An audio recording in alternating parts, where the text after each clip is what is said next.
Hello friends, welcome to the topic Union and its territory. In this video, we are going to study the effect of Article 2 and 3 and Constitutional Amendment Act. Whether there is need to make Constitutional Amendment Act while giving Indian territory to any other foreign country or not shall be studied in this very video. So let's start with the video. Now, the basic question that we are going to study is, does the power of parliament to diminish, that is to reduce, the area of a state under Article 3 includes the power to cede Indian territory to a foreign country? We have just studied Article 3. Article 3 says Parliament has the right to reduce area of a state. Now, by reducing area of a state, can Parliament give that reduced territory to any other foreign country or not? For example, let us say we want to reduce area of West Bengal, and by reducing we want to give a small piece of land to let us say Bangladesh. So can we do this particular thing under Article 3 or not? Now, why this question? Because Article 4 says anything that is done under Article 2 and 3 do not require Constitutional Amendment Act. It can be done with simple majority. So basically the question is, can we give Indian territory, a part of Indian territory, to any other foreign country through simple majority of parliament, or we require constitutional amendment? This was the basic question. Now this question was being tried to be resolved through various amendment and various Supreme Court judgments that we are going to unfolding in next few slides.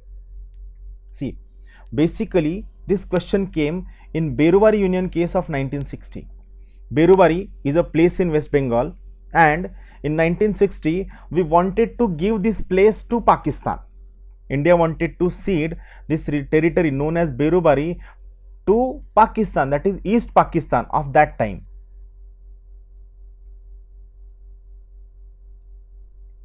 Right, and when we were trying to give this Berubari Union to Bangladesh, it led to agitation, it led to all kinds of chaos.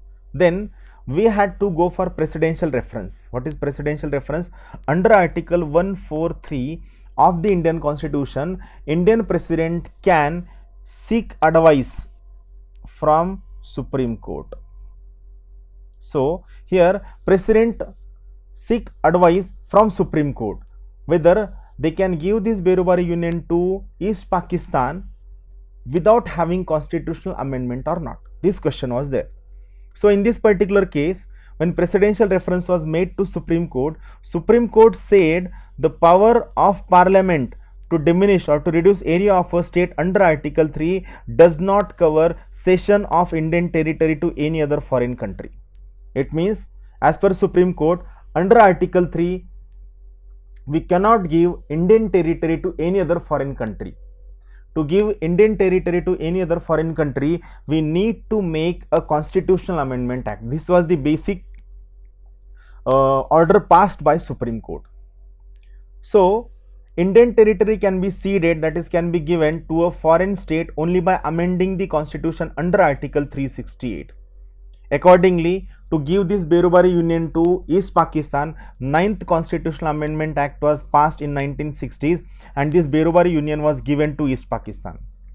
But due to certain unfortunate political agitations and all kinds of things, this particular amendment could not be notified and the Berubari Union was not given to East Pakistan.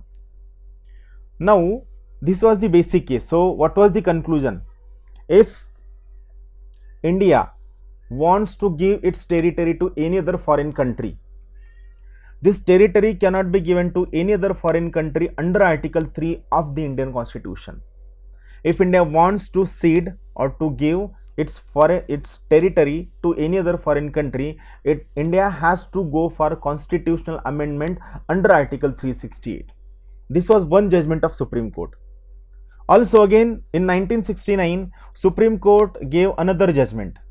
Supreme Court said, for settlement of boundary dispute between India and any other country, it does not require Constitutional Amendment Act.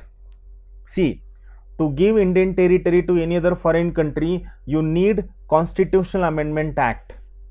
First judgment.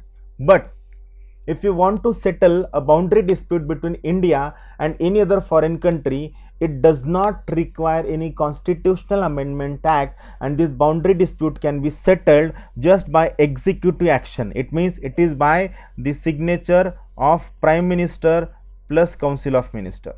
It can be done by executive action. Why it can be done by executive action? Because as per Supreme Court, the settlement of boundary dispute, it does not cover the cession of Indian territory to a foreign country. It means we are not giving Indian territory to any other foreign country while settling boundary dispute. It is just exchange of the territories. It could be there. So we are getting two important judgment. First judgment, Parliament cannot give Indian territory to any other foreign country without Constitutional Amendment Act. Parliament has to make an amendment act. And second important case, if Parliament wants to settle a boundary dispute, it can be done without Constitutional Amendment Act through just only executive action, that is through the signature of Prime Minister and Council of Minister. So remember these two judgments very clearly. Now comes very important part, that is 100th Constitutional Amendment Act. 100th Constitutional Amendment Act is nothing but the conclusion of Indo-Bangladesh boundary dispute, which was later on came in 2011 as a protocol. So we made this 100th Constitutional Amendment Act in the year 2015. What we did in this Amendment Act? In 2015, India acquired certain territories by India, as well as India transferred certain territories to the Bangladesh. India acquired certain adverse possession, that is Indian territories which located on this side of Bangladesh due to shifting of river course by Ganga and Brahmaputra. So certain adverse possession of India were on the sides of Bangladesh, and certain adverse possession or certain territories of Bangladesh were on the sides of India.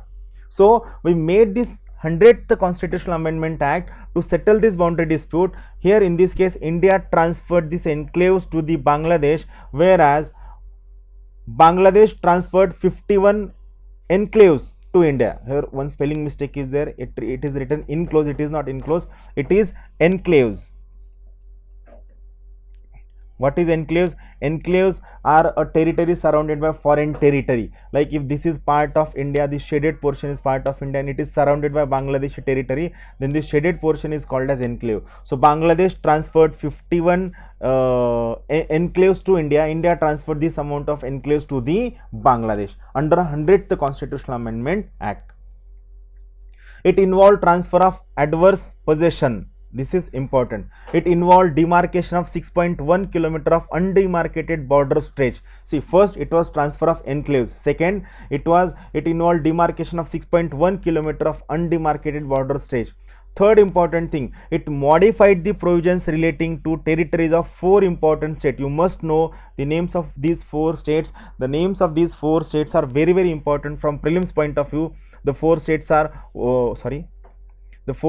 one is Assam, second one is West Bengal, third one is Meghalaya, and fourth one is Tripura. So these 4 states position was changed in first schedule, which talks about name and territorial extent of the various states. So this was the basic of 100th Constitutional Amendment Act. Very important basic of this 100th Amendment Act. Now we will have a brief look at the history of India-Bangladesh boundary settlement, how it did in past, how it is working in the present, and what all historical developments have taken in Indo-Bangladesh boundary settlement. So first very important point from prelims point of view, India has longest boundary with Bangladesh. I have one very important mnemonic to remember the reducing boundary of India with other countries. The mnemonic is Bachpan MBA. Bachpan MBA. B stands for Bangladesh, Ch stands for China, P stands for Pakistan, N stands for Nepal, M Maldives, B Bhutan, A Afghanistan. So it is reducing length of India's border with these countries. I repeat once again, it is Bachpan MBA. Bangladesh, China, Pakistan, Nepal, then it is it is Myanmar, not Maldives, it is Myanmar, then Bhutan, and then Afghanistan. So as per this particular mnemonic, India has longest boundary with Bangladesh. It is to the size of 4096.7 kilometer. Now in 1947, India-East Pakistan land boundary was determined as per the Radcliffe Award of 1947. Radcliffe Award. UPSC many time asked question on Radcliffe Award, that under which award the boundary dispute was being awarded between India and East Pakistan. But as there were many political agitations and many conflict and many discontents was there, so next award in between India Bangladesh or India East Pakistan boundary was Bag Award of 1950.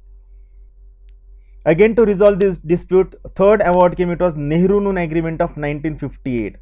It was Nehru-Noon Agreement of 1958, which tried to resolve the boundary dispute between India and Bangladesh, and it tried to give clear idea about the India-Bangladesh boundary size.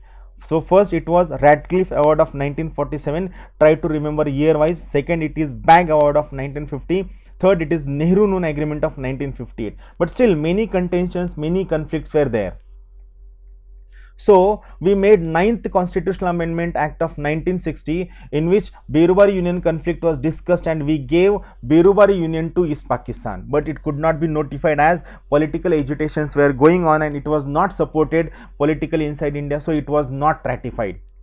On very important date, on 16th May 1974, I repeat this day, on 16th May 1974, Indo-Bangladesh Agreement was signed. Indo-Bangladesh Agreement was signed for demarcation of land boundary and related matters.